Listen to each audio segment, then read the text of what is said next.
You're about to listen to episode 1 of Running is Big. In this first episode called Running for a Better Lifestyle, I will talk about how running can benefit a person. Before we begin, let me take a moment to introduce myself and the people who made the creation of this podcast possible. I am Chris and run on the cross-country team alongside a fellow teammate named Matt, who I will be interviewing for a segment of this episode. No benches, no halftime, no timeouts. Welcome to the world of running. My purpose in creating this podcast is to talk about running and how it is not just the exhausting sport that it may seem. Running can bring so much potential to you as a person.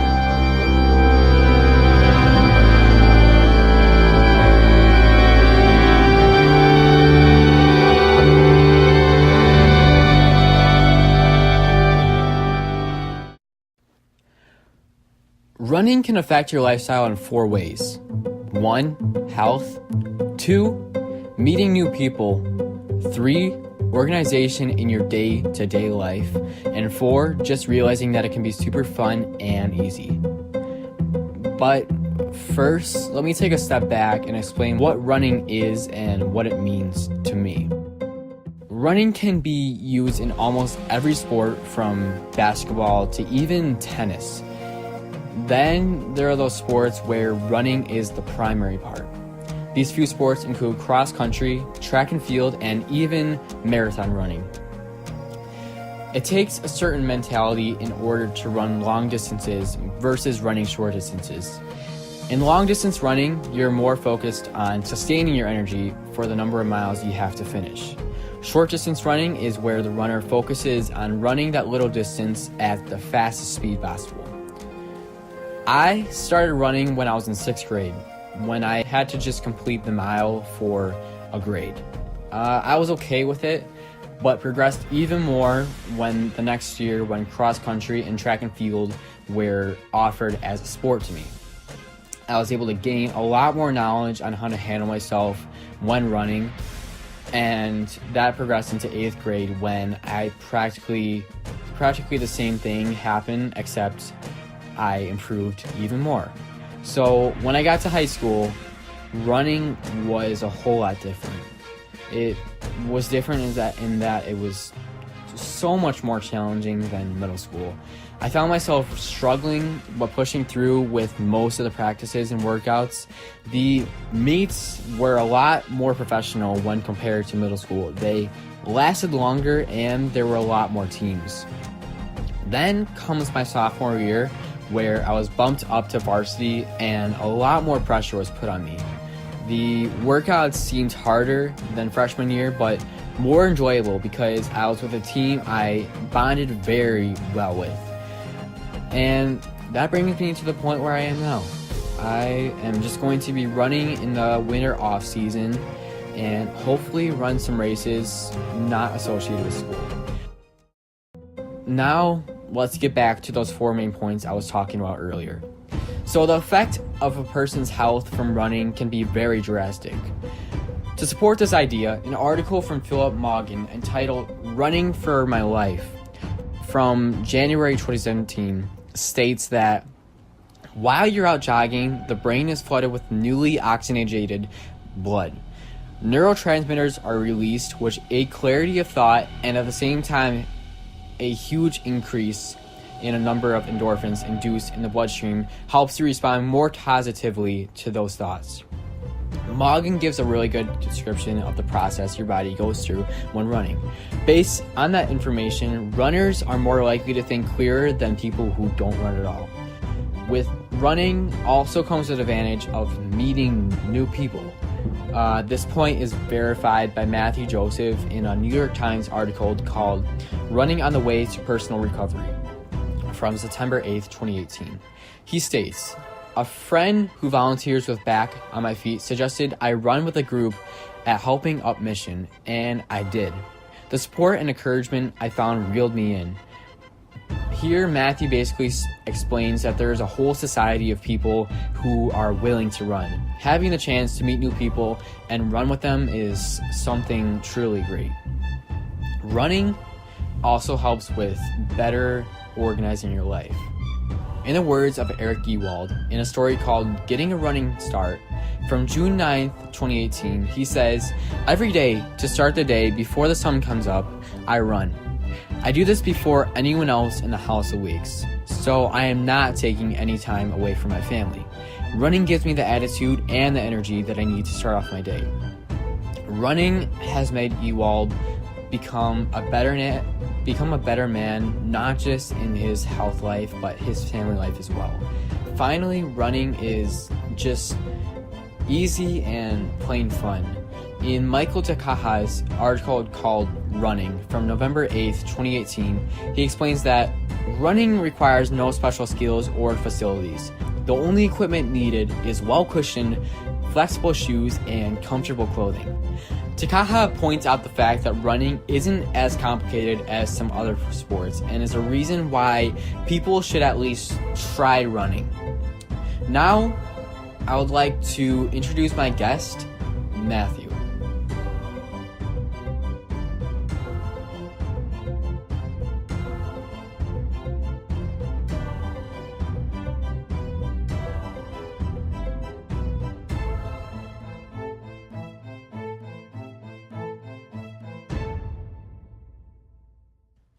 Hey, how's it going, Matt?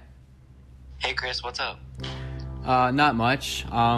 So I'm doing this interview based on running, and I have a few questions that I'd like to ask you. Is that okay?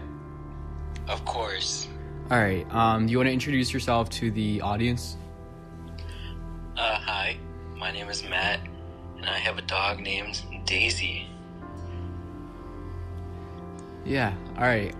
You ready for these questions? You bet I am. Okay. Let's get on with it. What inspired you to be a runner? To become a runner? Well, I was originally going to join football, but I saw that the kids on the cross-country team tended to be know what they wanted more in life. Yeah. And that's a trait that I really wanted. So I decided to stick with cross-country, and so far it's been pretty fun. Yeah, I definitely agree with you. I agree that running and all the runners in on that team do seem to be very organized in what they're wanting to do in their life. All right. How has running affected you health-wise? I'd say that I eat a lot of food, so I feel like if I didn't run, I wouldn't necessarily be where I need to be health-wise, but yeah. I'm happy. I agree with you there. Do you enjoy running, and why do you enjoy it? I do enjoy it, but at the same time, there's times when I don't enjoy it. My favorite part about it is when I'm with my friends, which is almost always, because we're always running together during practices, running together at the meets, and that's pretty much the reason why I enjoy it. Yeah, I find myself when I'm when I'm running with all you guys, it's a lot better than running by myself, because running by yourself isn't as fun. When did you start running, and how has it changed throughout the course of your running career? I started running in 7th grade, and when I started, I didn't really take it seriously. You actually got me into running, Chris Kovich, because he told me it was fun and it was something I should do since I wasn't doing any sports at the time. And I didn't really take it serious at first, but now I take it pretty serious, and I think it's a pretty fun sport. Yeah, I honestly don't remember telling you about joining it, but it's definitely a good thing that I did, because you're a great runner right now. So thank you. You're welcome. Thank you. So how often do you find yourself running? All summer, all half of winter, and then all spring and all fall. Yeah, same here. What was the highest number of miles that you have basically ran over one period of time? I think the most was 10 miles. 10? Yeah, we had a practice one time during track. If you were there for track, we had 10 miles one day over spring break. That's really weird how they wouldn't, like, why would you do 10 miles for track and field rather than cross country? That was my question, but the other part is I wasn't even the top group of practicing. They had to run 12. That's like college level. Yeah, I'd agree with that. Okay, next question. So if you can remember, what was your average time of running a mile at the start of your running career compared to what you basically run now? Would that be high school or? That's like from the very beginning, like if you did any running in middle school, that would be the beginning. I think when I started, when I didn't take it seriously, my best mile time was probably like 8 minutes something seconds, like 8:30 probably. And now my fastest is 5 minutes 2 seconds, but that was last track season. So I'm sure if I did it now, I could do it a little better, but that was my last recorded time. That is definitely something people should definitely consider, how much you can improve over the years. You may think you're bad and not consistent in your running at the beginning, but you'll definitely get there. I agree. Has running helped you? I know we talked about food earlier. Has it helped you into wanting to eat healthier at all? I eat normal for pretty much the whole season, except the week before conference until state finals. I usually eat healthier because those are the most important races of the season. Yeah. And besides health, how do you think running has benefited you, like based on like maybe teammates or anything else that you can think of? One thing I would definitely focus on is like discipline. Like there's like always a consequence for doing the littlest thing. Yeah, like, that's so true. Yeah, like we on Tuesdays we'll have practice at 3:30, even though we get out of school at 2. And within that hour and a half, if I eat one little piece of candy, it will definitely affect me, and that teaches you it teaches you commitment. Mm-hmm. And then another thing I would say is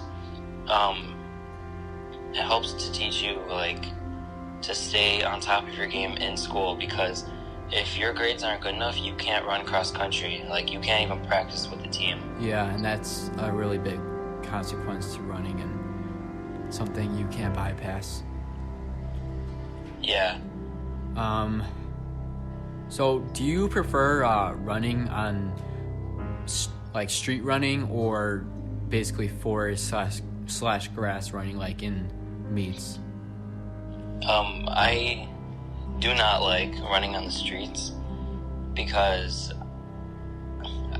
I feel like it's more fun when you're running in the grass and through forests, because it's like things you usually don't see or do on a normal basis.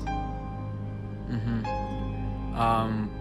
I find that when I'm running in the streets, at first I found running in the streets like one of the probably coolest parts of running, because it brought us off campus and allowed us to see just the whole neighborhood. But after a while, you definitely kind of feel like you're seeing the same streets, and I definitely agree with you. I think there should be more forest running. Mm-hmm. Do you usually like running in a group or solo? I like running in a group of friends, because running by yourself is definitely not fun, because I'd say the people around you are what makes the sport fun. Mm-hmm.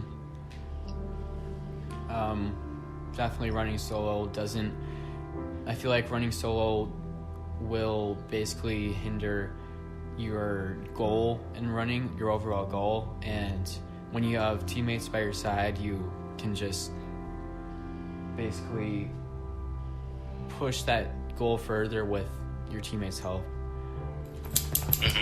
I'd agree with that. Yeah.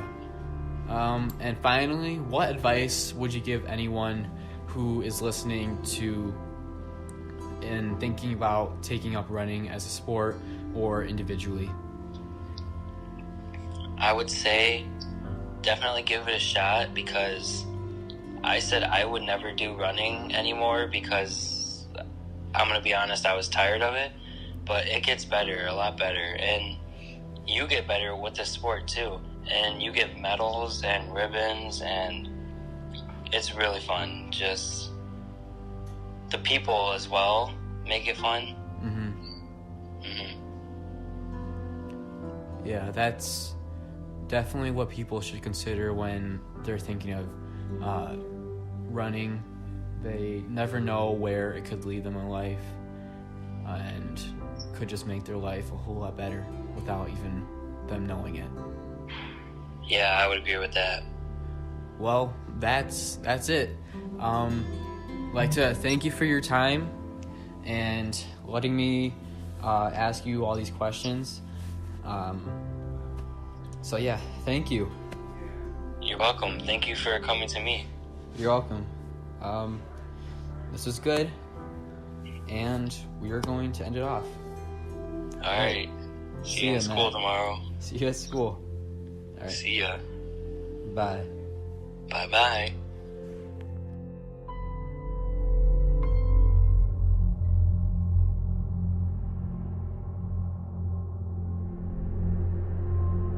I hope you all enjoyed listening to my first ever podcast episode called Running for a Better Lifestyle of the podcast series Running is Big. Again, I'm Chris, and I was your host for this episode. No benches, no halftime, no timeouts. Welcome to the world of running. This is what I believe describes the overall experience while running. Thank you to my fellow cross-country teammate, Matt, for helping me make the interview segment of this podcast possible. This podcast was created over a series of a couple days, and I tried my best to make sure that my point got across. Thank you to everyone who either took their time to sit down and listen, or even turned this podcast on and started running. I hope you all have a good rest of your day, and I will catch you in the long run. Peace.